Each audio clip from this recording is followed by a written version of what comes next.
હવે જોઈશું સમાચાર વિગતવાર।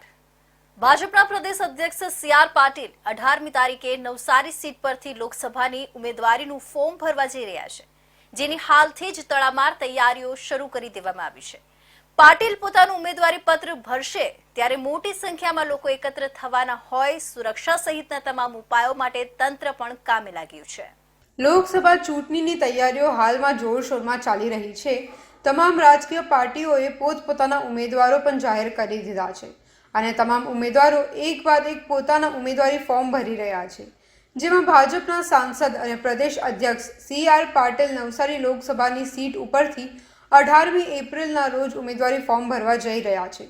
આ પ્રસંગે રાજ્યના મુખ્યમંત્રી ભૂપેન્દ્રભાઈ પટેલ, રાજ્ય ગૃહમંત્રી હર્ષ સંઘવી અને 1 લાખ જેટલા સમર્થકો હાજર રહેશે।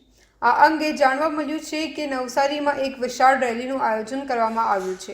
આ વિશાળ રેલીમાં સી.આર. પાટીલના સમર્થકો સાથે ગુજરાત રાજ્યના અનેક મોટા ગજાના નેતાઓ પણ ઉપસ્થિત રહેશે। આ કાર્યક્રમ અંગેની તૈયારીઓ હાલથી જ શરૂ કરી દેવામાં આવી છે। છેલ્લી 2 ટર્મથી નવસારી લોકસભા સીટ પરથી સતત જીતી રહેલા સી.આર. પાટીલની આ વખતે પણ જીત નક્કી દેખાઈ રહી છે, જેથી પાટીલના સમર્થકોમાં ઉત્સાહનો માહોલ ચૂંટણી પહેલાથી જોવા મળી રહ્યો છે।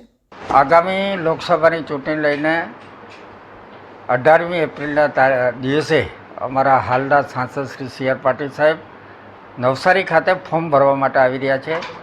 એ જ્યારે નવસારીના મધ્યસ્થ કાર્યાલયથી વિજય સંકલ્પ રેલી નીકળવાની છે, તો એ રેલીમાં માનનીય ગુજરાતના મુખ્યમંત્રી શ્રી ભૂપેન્દ્રભાઈ પટેલ, પ્રદેશ ભારતીય જનતા પાર્ટીના હોદ્દેદારશ્રીઓ, નવસારી લોકસભામાં આવતી તમામ 7 વિધાનસભાના ધારાસભ્યશ્રીઓ, અમારા પ્રભારી મંત્રી શ્રી કનુભાઈ દેસાઈ, ગૃહમંત્રી શ્રી હર્ષભાઈ સંઘવી તેમજ પાર્ટીના તમામ ચૂંટેલા પદાધિકારીઓ, સંગઠનના હોદ્દેદારશ્રીઓ તેમજ હજારોની સંખ્યામાં નવસારી જિલ્લાની જનતા અને નવસારી લોકસભામાં આવતી સુરતને 4 વિધાનસભાના લોકો આમાં ખૂબ મોટી સંખ્યામાં જોડાવાના છે અને આગામી લોકસભાની ચૂંટણીમાં પણ જે ગઈ વખતે સમગ્ર દેશમાં અમારા સાંસદ શ્રી સી.આર. પાટીલ સાહેબને સૌથી વધારે મતોથી જીતાડ્યા હતા, તો આ વખતે પણ સમગ્ર દેશમાં સૌથી વધારે મતોથી જીતાડીને જ્યારે અમારા વડાપ્રધાન શ્રી મોદી સાહેબ હેટ્રિક કરવા જઈ રહ્યા છે, ત્યારે એમને દિલ્હીના દરબારમાં મોકલવા માટે અમારા પાર્ટીના કાર્યકર્તાઓ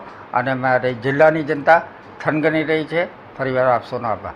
નવસારી લોકસભામાં ભાજપના સી.આર. પાટીલનો દબદબો ત્રીજી ટર્મમાં પણ યથાવત દેખાઈ રહ્યો છે। 18મી તારીખે ખૂબ જ મોટી સંખ્યા નેતાઓ અને કાર્યકરોનો મેળાવડો સી.આર. પાટીલની લોકચાહના સાબિત કરશે।